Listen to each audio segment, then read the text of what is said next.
So I don't ever write anything down, so I always improvise off of this stuff, and I just go on what I feel. So I think Isaac Newton, maybe. um, you've seen that picture where I was utilizing darkness and light and seeing if I could. Never mind, because that doesn't make any sense to anyone that doesn't understand it. There's that picture where there's the light coming out of it like wood grain, and it's absorbing into darkness. Have you seen that picture that I got? I've shown it to you a few times. Maybe you did, but I don't recall it right now. I'm fascinated with light and darkness, Yes, and not yeah, in the mental sense of the more bad you are, evil you are, pulls out more light versus dark. I'm not on about that. That's an exception to the rule, but although kind of see it. Hard times, maybe. More so, galactic events might pull out more initiative from you, I guess, maybe. So,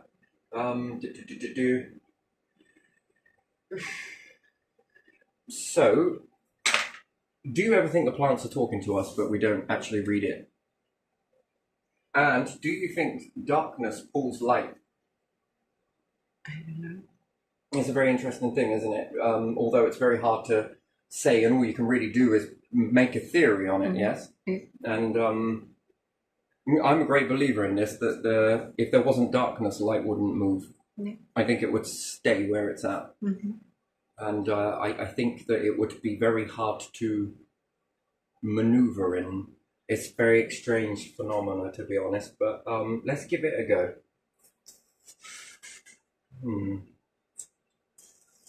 Interesting. Let's have a little go. So the whole torch process, yeah? You take a torch, standardized torch, and you aim it out into a room. You're only going to light up a percentage of the room, yes? And you can only really do this with a torch in one direction, but let's say you could do this in multiple directions. So the torch is going to limit to the amount of darkness it can fill. So the rest of this is dark.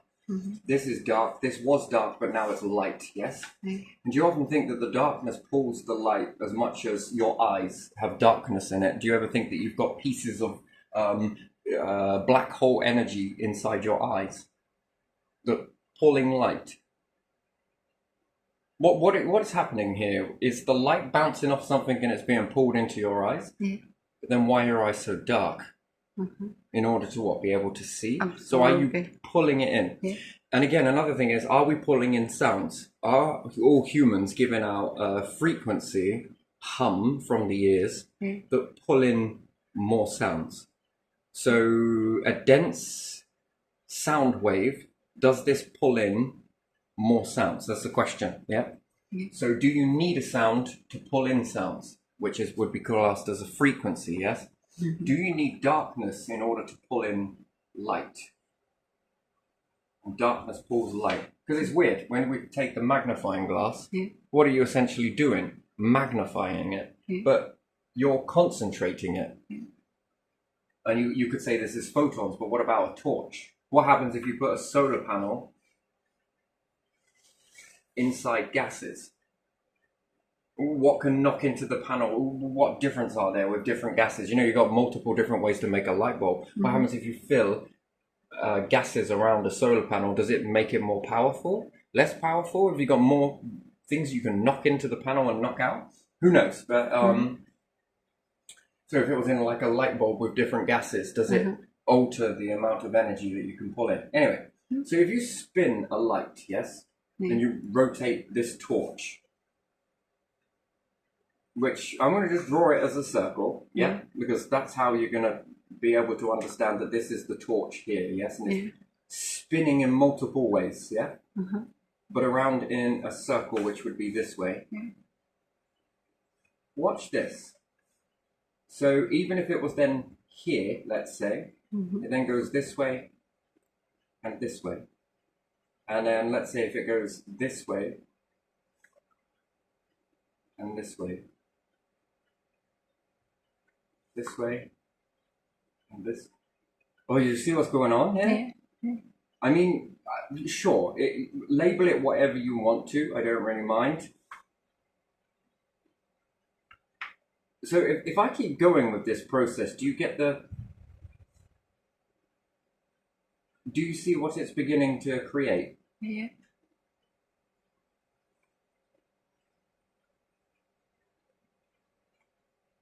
Because it's rotating. Obviously, this is... It looks like it's coming inwards, but it's actually going outwards. And the more I grow on this chart, do you see what's sort of appearing here? You could say, what? Does it look like a flower? It looks like a sun from Looks like the sun. cartoons. There you are. Yeah. So stars spin, yes? Yeah. But are they spinning? That's the question. In multiple directions? Or are they just spinning one way and therefore... But what's the flower doing then? What is the flower doing? I mean, I've missed one here. Really, we could say a mandala, yes? Yeah. This could be making more of a mandala. But again, it's up to you how you view this particular topic. But if I keep on going, which again, it becomes quite confusing. But this is a torch that's being rotated this way. Yeah.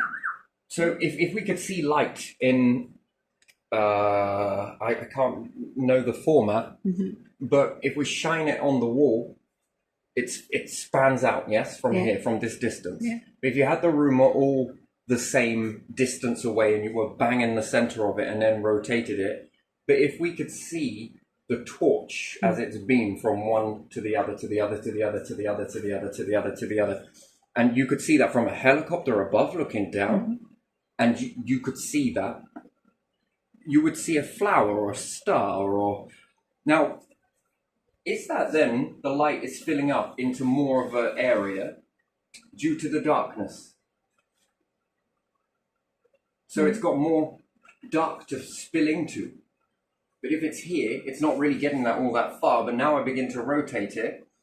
And you could then say that there's no more or no less light. But the problem is with that, again, our brains are limited to what they can see, perceive. Eyes are limited to what you can see or perceive. So you would say that there's a limit of light in this particular area, but then why is it not all over here as well, bouncing all over the place, lighting up the whole entire room? It's not, unless it's rotating. And then when it's rotating, how can you have so many light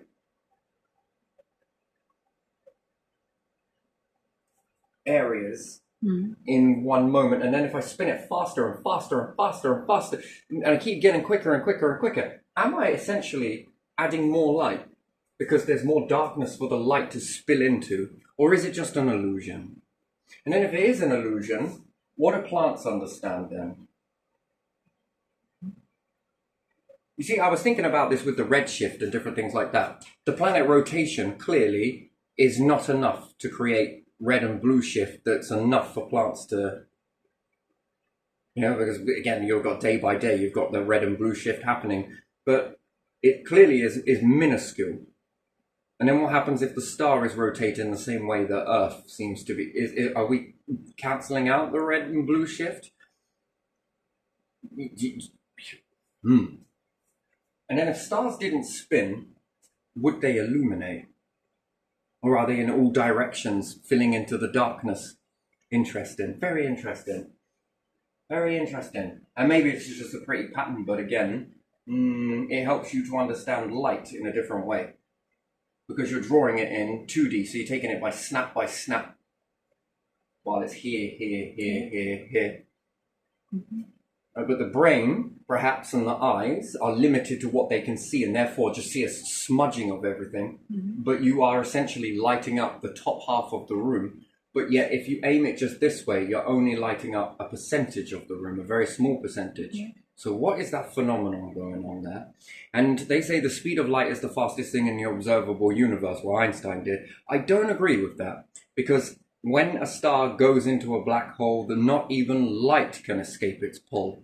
So therefore, that pull must be faster than the speed of light. If the speed of light, 186 miles per second, is coming out of there, that force must be pulling greater and faster than the star light emanating from it. So you technically, gone, all of it, and the light. So the black hole, the gravitational pull of that black hole, and therefore I understand it as a cloth. The universe is a cloth. The black hole's not just sucking up nothing in its days. No. It's pulling the fabrics, but we can't see it. Why? Because we can't see that, what we say, darkness? Mhm. So if we can't see it, we can only assume, yes? And we've got no instrument to see it. So scientists label that rather than, I don't know, they call it something, dark energy, yes? Or dark matter or whatever it is, the bits in between us and the stars and everything else. What if the black holes are pulling that in? Therefore, that is moving faster than the speed of light. But then, are they pulling that out? And therefore, the light is hitting into it and is being pulled and stretched. So it gives the illusion that light... It's very interesting, isn't it? Very interesting. Because the weird thing is at the back of the planet, yes, when we're on the dark side, we should technically be able to see the light around the atmosphere through scattering, but it doesn't seem to do it. Mm-hmm. It's almost like it's being pulled away from you. Mm-hmm. And that greater force must be greater than what your eyes can pull it in. I mean, if you think about it, yes, light is traveling, but also what are our eyes pulling in? Mm-hmm. They must be pulling something in for you to be able to visually see it. Mm-hmm. So if the black hole then is pulling in this stuff that's invisible to us, is it pulling in bits of light? And then what is that speed? Mm-hmm. Again, if you orbit around a star, space and everything else, you're going to notice a difference in how long you live for, perhaps if bone density was taken into consideration. But if you orbit a black hole, 5-10 years go by, but everywhere else you speed up. So being inside a black hole, if you could imagine going inside it and popping yourself back out again, you would have to outmaneuver that force, whatever that is. But that's faster than the speed of light, so that's an interesting thing. And you could use a black hole, but they merge together, so that wouldn't work either. Anyway, so there's a speed to that, and it's clearly faster than the speed of light because the black hole can pull it out to the point that light can't even escape. So there's something happening that is more faster than it. Yeah. Interesting. And dark energy, they say so, or matter, or whatever else it is. What if it is pulling all of this in like a plug, feasting on that first, and garnering little pepper bits of information from the stars? That would be an interesting thing, wouldn't it? Yeah. One is releasing, the other one is sort of bang, more go in. Until the point that it gets is sucked everything in, even the energy that's around that we technically cannot see, and then starts again. Then the process happens again, off it goes, and then the hoovers are turned on, I guess, by all the matter, and then and again. And then, if we can't see something, but we can see this, but there's something else going on, but we can't see it, how do you know that this is the be-all and end-all of everything, that light is traveling away from something? And are we not pulling it in? What happens if you put a black hole behind a solar panel? Just say you could, and the black hole had no way of devouring the solar panel. Is it going to pull more in? You see, this is the question, and therefore, will the solar panel work even more efficiently than you can imagine? So, like, it's pulling in all of that.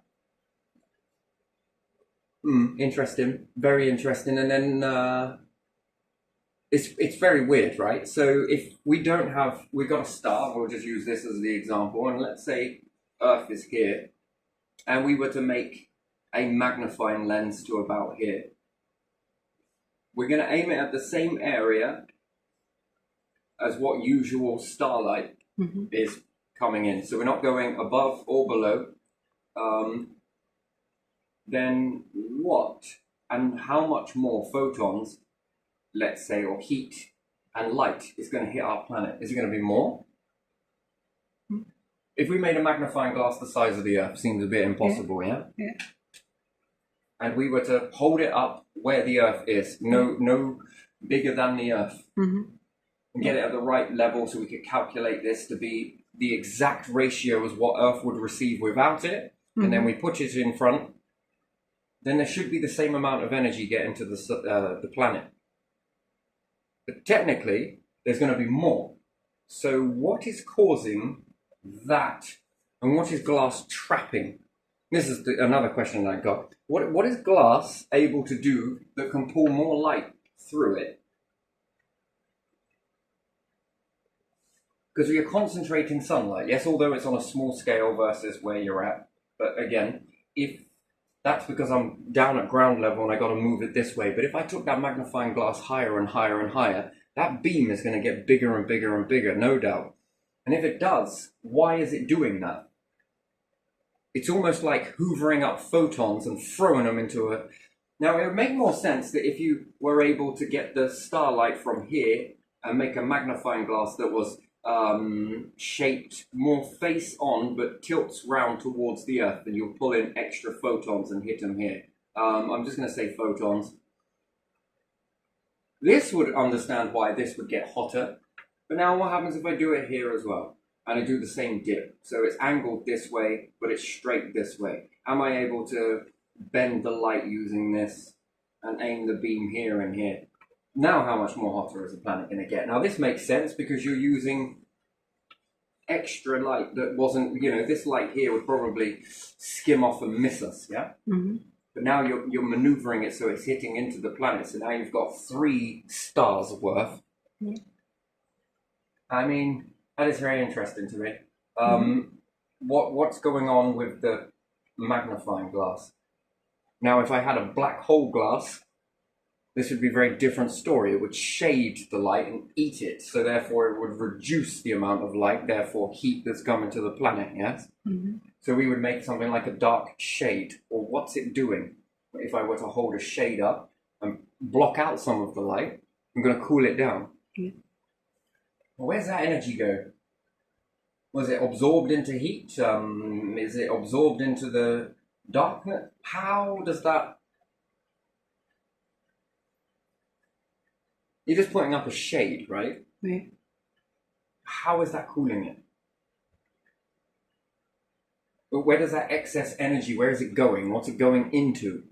You're blocking it, yes, okay, granted. Perhaps I just don't understand something here. Maybe I don't. But there again, if I spin the light, I'm creating more light. Well, how can I create more light if the light should be the same amount regardless, right? But now I'm rotating it really fast in a room, and I can light the top half of the room up. So that would mean that there's more light, but perhaps it isn't if you were to get a meter and read it, and the luminosity, I guess. So then there must be something with the mind, or the eyes can't perceive or make sense of that. And then spin it even faster. Have you ever seen any light spin or rotate? I've never seen a moving light. No. Have you? No. Never. No. I just find it very weird. Out of the whole of humanity, the lights are fixed to a ceiling. They're always fixed to something, but none of them are actually... Only in funfair, but they are not... That's not the same, is it? When they are attached to something that moves, rotates, or swings, or something. Perhaps it made sense with elements. They were a bit brittle, so perhaps there's a reason. But what about now with other lights that we have? And you got the fans, and they'll say, well, the wires might twist. Well, no, not really. You just do it like a BMX 360, where you could spin the handlebars. Just take a rotation mechanism that touches across it. It's going to get warm, but you can remove the heat. And then these two plates rub against each other. You could then make 240 run through that. It could be a 360. And then if this is rotating, and then how fast it rotates, if you had one on the edge of a fan rotating really fast, how much more would that light up a room? And the faster and faster it spins, how much more... I don't know, I've just never seen it. The only time I ever see moving lights is at Christmas, but I always wonder what that phenomenon is when you swing a light around. Why can I see more light? Is it just an illusion? But it seems very bright, doesn't seem to get any dim. If I hold it in one area, it's interesting. I used to like pressing it up against the wall as far as you could get it and pretend it's a rocket taking off. And that's the burn mark. But anyway, still, that's a very, very strange thing. But still, but when you rotated it, that's interesting. And then if you rotate it really fast, I mean insanely fast, if you let go of that and it hits something, Mom is coming to tell your ass off because you should be asleep. Yeah. And then this phenomenon appears, this strange flower effect. And it's weird. Flowers are very much, I don't know. The planets are at the equator, and the flowers seem to have this equator effect. But above and below seem to sort of have a crown, if you like. Below it seems to have a peak and a valley, like almost like a cone. Interesting. Maybe I'm reading too much into it, but still, flowers are fascinating things. Where did they get their ideas? Where did they get their inspiration? They love the sun. They worship the sun, don't they? Technically, their sun god, I guess, is the star, isn't it? Technically, they worship the sun. Interesting. But then when you do this is a weird thing that comes out. Especially this pattern. It's almost like a mandala. And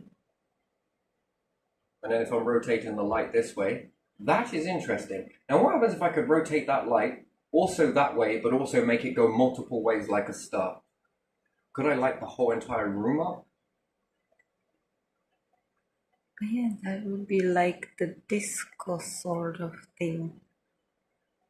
Yeah, the but only disco thing I ball would- is very strange because No, I don't- you lose 30%. No, I don't mean the one that has that is from mirrors, but there's the sphere that has several lights, not many, in color, and it sort of moves not perfectly like you would like to do there, but Now, if you could get that to rotate really fast and knock out all of those lenses, and rather than them being single bulbs in there, just have one bulb, I don't know, and have that rotating. No, because it doesn't work. It has to rotate. That's an illusion, isn't it? I don't know if those bulbs are just plastic specks that surround the light and that part moves. I don't know. Or are they independent, each bulb that is rotating? You see, there's a big difference there. I don't No, I'm on about literally spinning a light in multiple directions. What would the outcome be? Not just this way, but this way, but this way. All versions of a star, all the way around. What would happen? And then the bigger the circumference, what then changes? Is anything? And then is it give the light more darkness and it will fill into these areas? Interesting, isn't it, really, to think about that? But, you know, I know lights turn on and it lights up a large part of the room. I get it. I don't know. Just with this, just something that comes to me.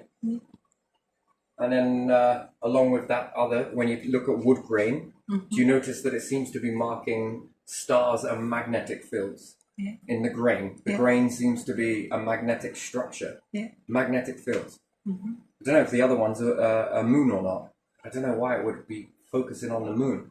There always seems to be these couple of notches in it.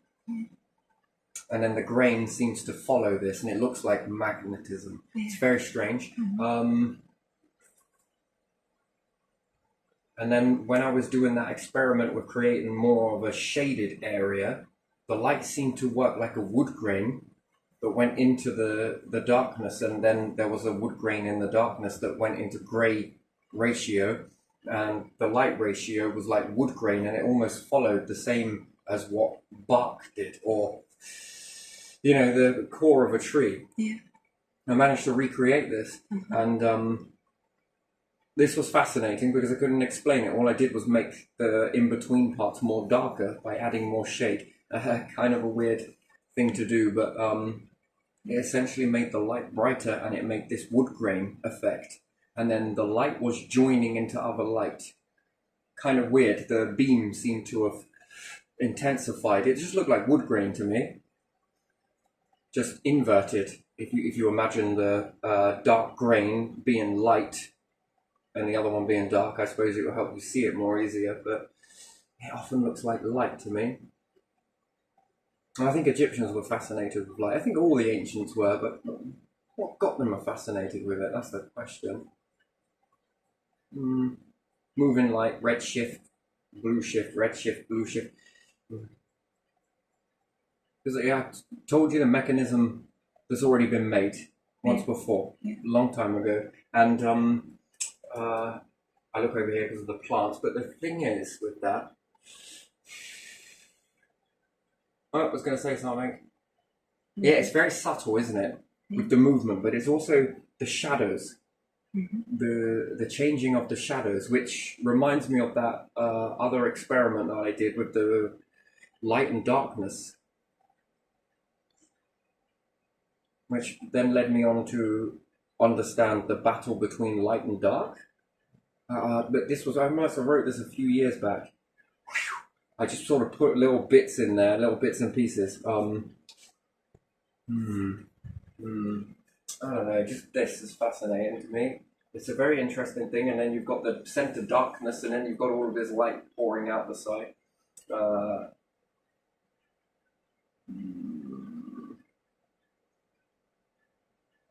And then how is the luminosity measured? This way, or facing the light, and then facing, if you then had one, rather than using one, you would need one all the way around the room, wouldn't you? In every position. And then would this show you lumens of 240 that way, 240 that way, 240 that way, 240 that way, 240 that way? And then is that a calculation of all of them, as opposed to one in another room elsewhere where it's just aimed at the lumens meter versus the rest in the room that are not?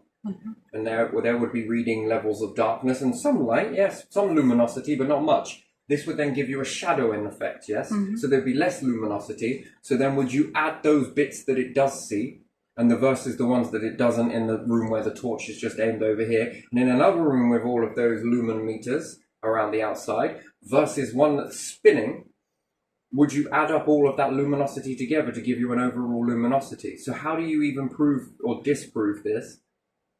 Because the luminosity in the room where it's aimed over there is going to show you high percentage of darkness, and the one where you're spinning, it's going to show you this luminosity all the way around the room at some level, isn't it? And then you're going to add the luminosity, and then it's going to give you a low amount of darkness. So, interesting, very interesting. That's fascinating, mate. A little bit. So can you really tell with a lumens meter, measuring how many lumens are in the room in that way? Strange. So you can increase the light, decrease darkness, and you can increase darkness and decrease the light. Wow, that's very strange. Almost like the universe itself, I guess. From one to the other. Fucking hell, it seems to be encoded into everything, doesn't it? Or maybe it's just my understanding is lacking in this. And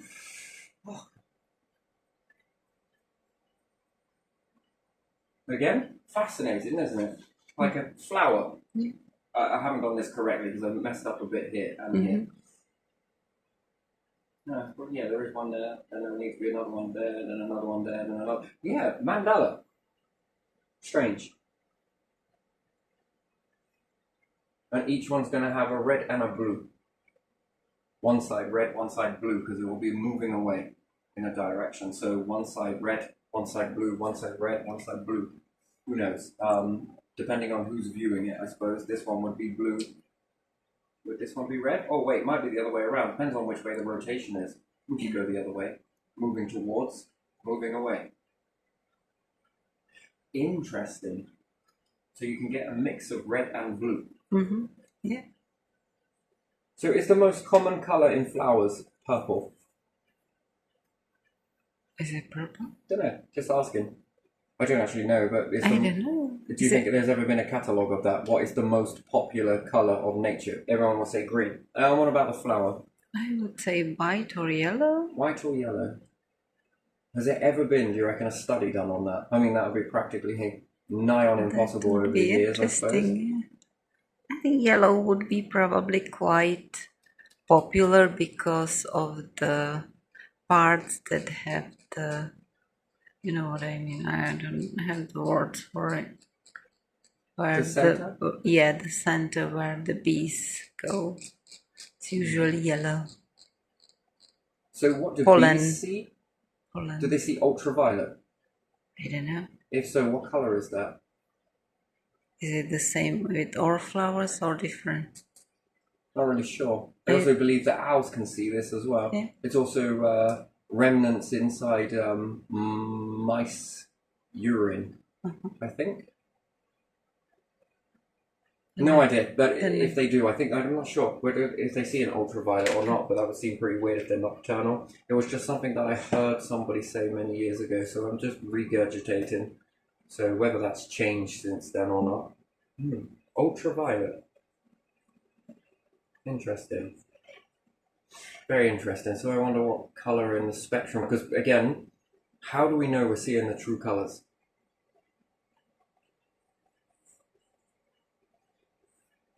We don't. Because again, depends on what true light is.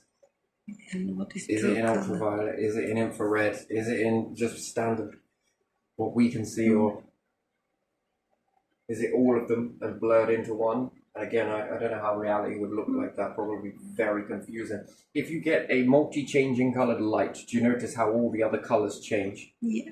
Almost gives the impression that the image is moving. But if you were to have this light on in the room, you would ask someone what these colors are, and then flip it over. Okay, now what colors are they? These. Now what colors are they? These. Now what colors are these? Well, these, in this order. Then turn the light off. What colors are these? Well, I don't really see any. Okay, now with a normal light, let's say normal, what we are accustomed to. Now what color are these? These. So with so many different versions of seeing color, which one is it? I know you got multiple different stars from green, blue, red. Oh man, you got so many. And then is it red shift? Is it moving away, moving forwards? Is it different burning? Are there different levels, different ages? Whew. Now we're getting really confusing, aren't we? So which one is the true, authentic color? Again, we were talking about that last time, and that just yeah. So I don't know. I'm gonna leave this one here because I'm gonna ponder on this a little bit more, but still. I only know that when they create Pantone colors, and when you want to compare it to the printed templates, you have to go to specific light. You have to have specific light. What is that light? I don't know the kelvins, but you have to have specific light, and then you can compare, and you will mix. If you use some mixture, you mix it, and you will see that it will look like. So if you was to take this outside in the sun, let's say, and try and mix it, would you come up with a difference then? It would depend on the day, I suppose, but I think it's very close to the real outside light. So maybe not outside, but under, let's say, under this light or different light, light bulbs or the other lights, it would look different. Yeah, because that's interesting. I think fluorescent lights are closest to. Yeah, fluorescent. But again, are they though? No. Different gases in there produce different. No, they are not, because when you use camera and you put their normal light and you use fluorescent light, the photo is blue. Yeah. So no, there is something different. Yeah, I just don't know how you can base color on a planet that is constantly from red shift, blue shift, red shift, blue shift, and then you could say there's white in between that as well, technically. So even with that, I mean, when pendulum in the light, is it the first time you've ever seen the blue and red appear? It's very faint, isn't it? Yeah. Is that the first time you've ever seen that? Yeah. You'll never unsee it now. I'm sorry about that, but you won't unsee it. I don't know if it'll pick it up on the camera, so I'll play around with that tomorrow, but it's quite faint, yes? What were you seeing? very slight. Yeah, Yeah. very, very slight. Yeah. Almost like your eyes are not on that spectrum to see it, and nature seems to be on a spectrum to know Nature this. sees Or, differently, yeah. doesn't it? So, but it is there, and it's very subtle. But once you see it, you can't unsee it. You'll be looking at this now, and you'll probably notice it in the seasons as well. There'll be a difference in the light ratio. So therefore, even with all those changes, how do we know we're seeing? And then which one should I see the picture at? What light should I see the picture in? Is the truest one. And then if house lights are based on this, because not all of them are the same. Some are more red in the spectrum, and some are more blue. Some are strange. They're made with blue, but they have a yellow filter that they go through, which then gives an appearance of white. Then when you remove this, it's a strange blue, almost purple in nature. Actually, a bluey purple. I kind of like that one. But again, strange. And then there's temperature. Interesting. And there's a mix of both. But even still, with the pendulum version of it, it's quite subtle. But you've probably been looking at that quite a lot in your life with certain things. Just never really realized it. I think it's very strange. But especially when people are messing around with the old lights and then it sort of swings around, you might be able to slightly notice it with that. But yeah, and then which one's the real one? The moving, the stationary, the... if your eyes can pick it up just slightly, and you can see it on a rainbow of a reflection of the moon. So you see a rainbow on the moon. Interesting. When it sort of drizzles. And then what format is that? Because that makes things look even different, even more so, doesn't it? So that also causes flowers to look a little interesting, let's say, especially if it is drizzly. Like I say, very subtle, but it is there, and it's usually more noticeable. So yeah, it's beautiful. It's beautiful when you get to see it. It's more rarer than rainbows, but yeah, conditions have to be just right. Anyway, right, I'm going to leave this one here, but that's just where I wanted to go with this, because it's I feel like I'm with Isaac Newton. Sounds stupid, but yeah, no, it's just that I think he was fascinated with light, wasn't he? Was it him? Might not have been. Maybe not. It was also gravity as well, wasn't it? I think it's more so gravity. Many I think things. he was playing around with light. He was playing with many things. Yeah. I don't know that. Yeah, I'm going to just sort of leave this for a bit and see where it goes. But